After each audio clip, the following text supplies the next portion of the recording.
اس وقت آپ کو میں جو ایک اہم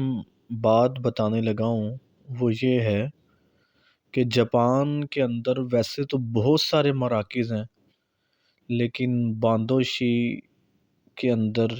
ابراکی کین کے اندر جامع مسجد المصطفیٰ، جہاں رمضان المبارک کے اندر بہت اچھا انتظام ہوتا ہے اور پورے 30 دن افطار کا انتظام ہوتا ہے، اور افطار کے بعد پھر الگ سے کھانے کا اہتمام ہوتا ہے، اور روزانہ سینکڑوں کی تعداد کے اندر احباب آتے ہیں اور یہاں افطار کے اندر بھی شامل ہوتے ہیں، کھانا بھی کھاتے ہیں، اس کے بعد نماز تراویح بھی ادا کرتے ہیں، پھر درس قرآن سنتے ہیں، پھر دودھ ان کے خدمت میں پیش کیا جاتا ہے، اس کے بعد وہ اپنے گھروں کو جاتے ہیں۔ اور کہا جاتا ہے کہ یہ جو المصطفیٰ مسجد ہے جو ابراکی کین باندوشی کے اندر ہے، یہ جاپان بھر کے جتنے بھی مذہبی اسلامی مراکز ہیں، یہ شاید رقبے کے لحاظ سے تو سب سے بڑی نہیں ہے، لیکن کہا جاتا ہے کہ تعداد لوگوں کے گیدرنگ کے لحاظ سے یہ سب سے بڑی جو ہے جاپان کے اندر رمضان کی گیدرنگ ہوتی ہے۔ آپ اس کا اندازہ یہاں سے بھی کریں کہ آج کی اس ویڈیو کے اندر یہاں آپ کو دیکھا جا سکتا ہے کہ لوگوں کی کتنی بڑی تعداد ہے، لوگوں کا جمع غفیر ہے،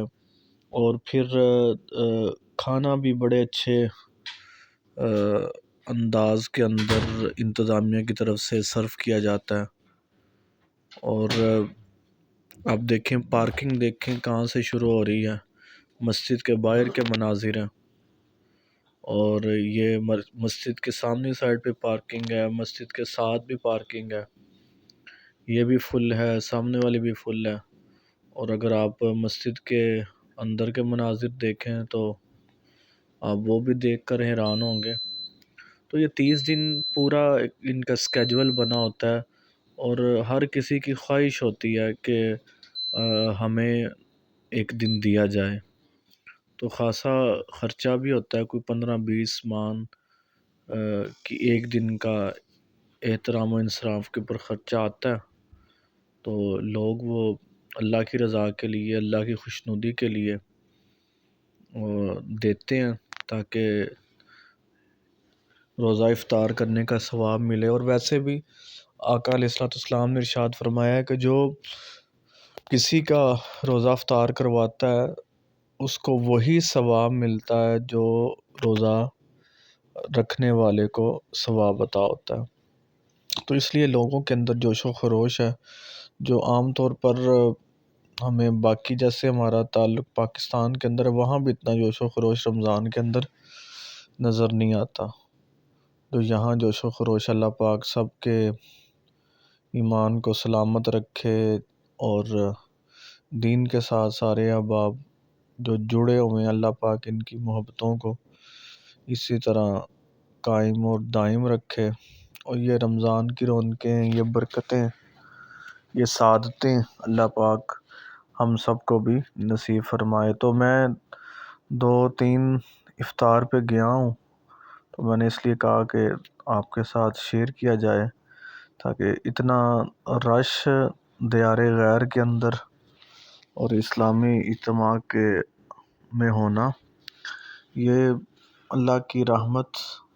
کی ایک نشانی ہے۔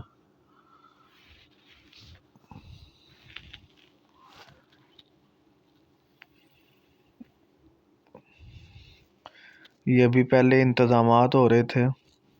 بعد نماز عصر کی نماز کے فوراً بعد اہتمام شروع ہو جاتا ہے۔ تو یہ اس وقت کے مناظر ہیں کہ اور جتنا جتنا پھر افطار کے وقت قریب آتا ہے تو لوگوں کی تعداد بھی بڑھتی ہے، اور اس پھر تلاوت ہوتی ہے، کریم آقا کی بارگاہ میں ہدیہ نذرانہ عقیدت پیش کیا جاتا ہے، اس کے بعد اجتماعی دعا ہوتی ہے۔ تو یہ ابتدائی مناظر ہیں بعد نماز عصر کے۔ آپ دیکھیں عصر کی نماز میں بھی کتنے لوگ شامل ہوتے ہیں، اور عصر کی نماز کے بعد ہی سفرے بچھانے شروع کر دیے جاتے ہیں تاکہ بر وقت جو ہے وہ انتظام کیا جا سکے اور جو بھی احباب شامل ہوں وہ اچھے طریقے سے افطار کر سکیں۔